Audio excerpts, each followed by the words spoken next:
I was born on Signal Mountain on August the 4th, 1921. And I've lived there all my life except when I was in the Army. We weren't rich and we weren't poor. My dad owned a printing company and the family still owns a printing company. During the Depression, my dad never laid off any of the employees. One of the few companies in America that never laid off an employee. He paid everybody, he cut everybody to 4 hours so that at least they could have food on the table. But we made it through the Depression and then things began to pick up.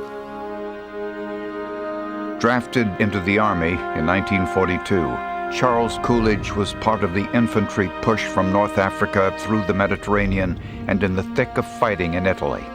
On October 24, 1944, after fighting successfully northward through France, the 23-year-old tech sergeant and his men, wet and chilled from winter rains, were assigned to take a hill outside Belmont-sur-Bouton, near the German border.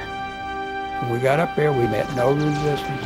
We took Hill 623, and so I called back the battalion, and I said, what do you want us to do? We've got the objective Hill 623, and they said, secure the hill and dig in. And here comes a German platoon or squad or whatever, going through the woods like they were looking for the enemy.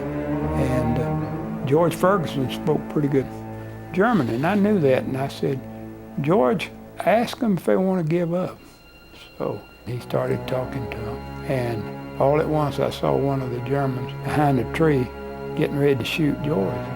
And I took my carbine and shot him, and then shot another one. And at that time, the Germans with their burp guns opened up on us and we had a little firefight.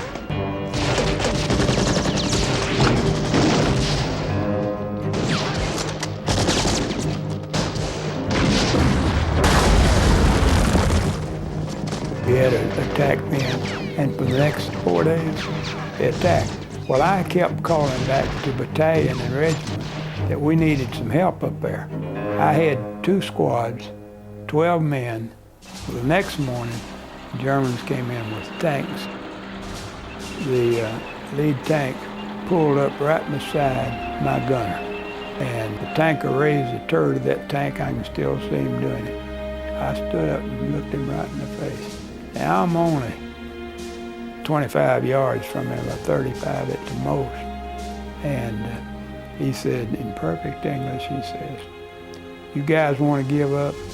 Same thing I asked George Ferguson, I asked him 4 days earlier.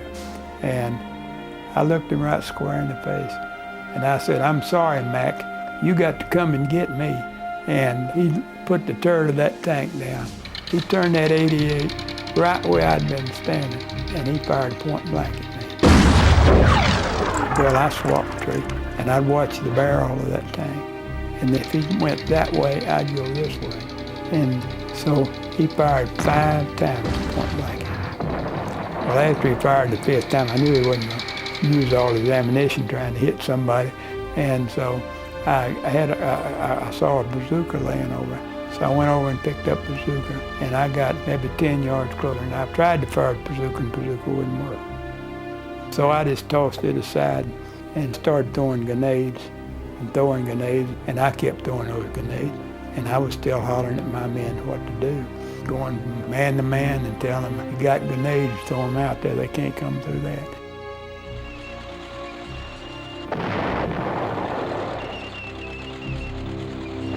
At the end, the Associated Press claimed that we had killed 26 Germans and wounded 60 in that battle.